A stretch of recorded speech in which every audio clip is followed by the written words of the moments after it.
我刚刚又听了几遍 CA967和顺丰128事件的这个空管录音，发现了点新东西。大家好，欢迎回到宋说新语。上一期我们关于国航967和顺丰128在俄罗斯上空惊魂一刻的这个视频还是引发了巨大的讨论很多朋友，包括一些业内的专业人士都提供了非常宝贵的见解。在整理这些反馈我们准备后续内容的时候呢，我又做了一件可能大家都会做的事儿就是把那一段长达6分钟的录音就是从内部爆出来的录音现在还在抖音上呢从头到尾戴上耳机，调大音量，仔仔细细的又听了好几遍。我原本以为呢，我对这个事件的了解已经足够清晰了，但是这一次的重听让我发现了以前为了剪辑而忽略掉的足以颠覆我部分认知的这个所谓魔鬼细节Air China 967, go ahead.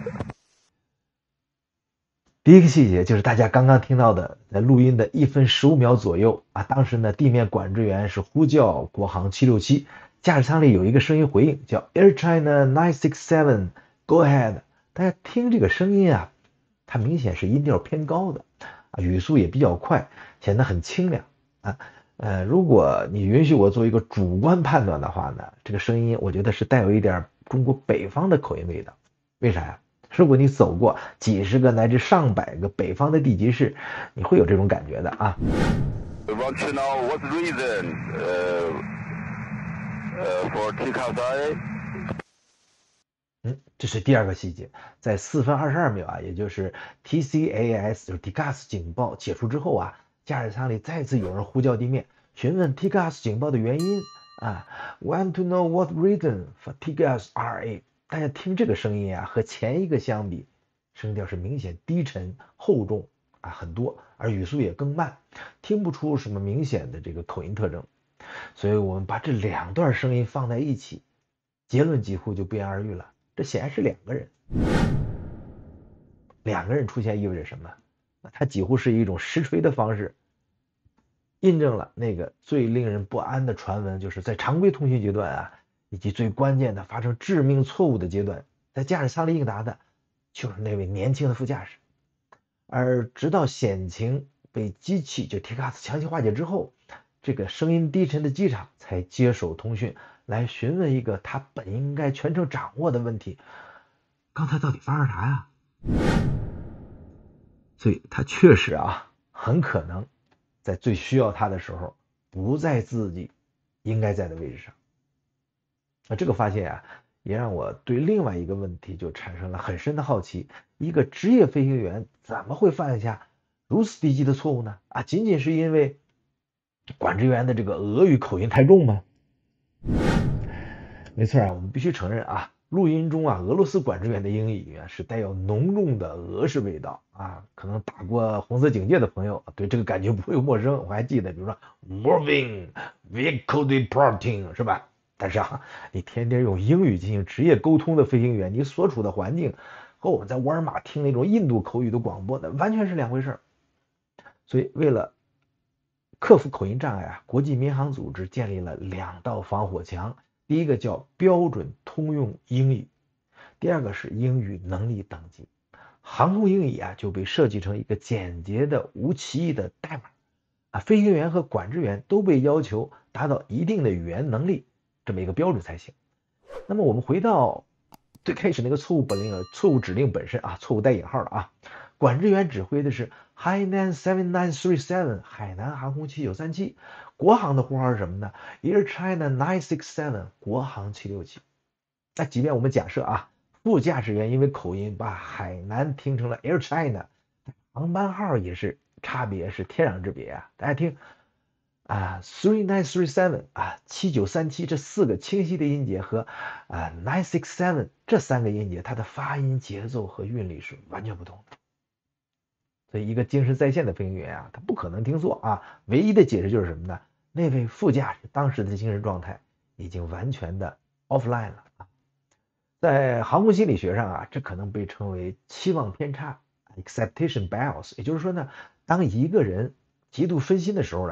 他的大脑会停止处理完整信息，转而被动的捕捉那个他潜意识里期望听到的词儿，他可能正在想别的事情，但是他的大脑在等待被叫。于是啊，当他听到一连串模糊的数字的时候呢，他只抓到了那个航班号里都有的，也是他唯一注意听的那个词儿 seven。然后他就用自己"我该爬升了"这个错误的副本补全了剩下的所有信息，然后伸手操作，就奔着那架 FL350上迎面而来的顺风飞机就过去了。而此时此刻呢，本应在旁边进行交叉检查 double check 的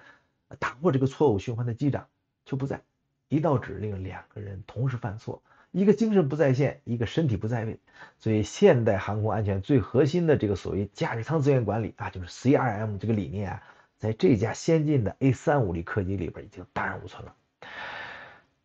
这就是这起险情最真实也最让人不寒而栗的面貌啊，起码我认为是这样。它的根源呢，不是口音，不是技术，而是驾驶舱内专注力和责任心的这种彻底的崩塌。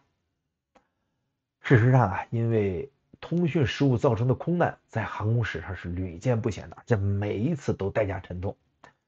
第一，我们先讲这个特里费空难，这是1977年啊，这是航空史上最惨烈的撞击事故。俄航的机长啊，在没有得到起飞许可的情况下呢，因为误解和着急，就强行起飞，撞上了在跑道上滑行的泛美客机，造成了583人遇难啊。通讯误解是核心的原因之一。那第二个呢，就是哥伦比亚航空52号班机的空难，那是1990年，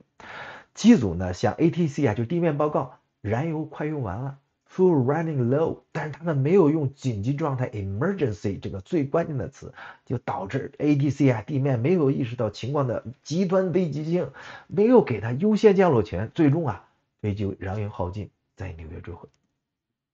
第三呢，就是乌布林根空难，2002年的。这起空难和我们今天讨论的事件是最为相似，一架 DHL 的货机和一架俄罗斯巴什克利安航空的客机在德国上空。DHL 机组啊遵从了 TCAS 下降的指令，而俄罗斯机组呢则听从了地面管制员下降的指令，与 TCAS 爬升的指令相悖，最终呢就导致两机相撞。那这起事故啊，直接就确立了这个 TCAS， 就是所谓的 TCAS 指令呢，在任何情况下都拥有最高优先级的这个铁律。所以你看看这个乌布林根空难啊，也是一架货机和一架客机，最后就真的撞上了。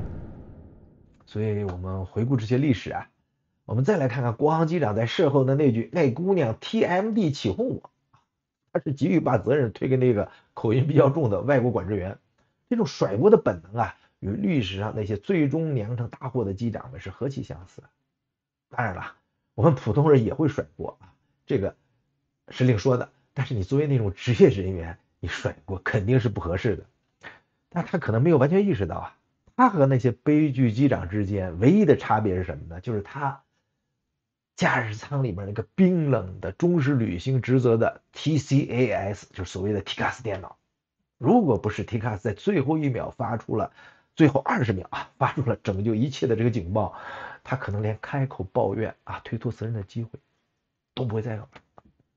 到那个时候啊，在西伯利亚的上空的无线电里边，将剩下绝对的令人心碎的沉默。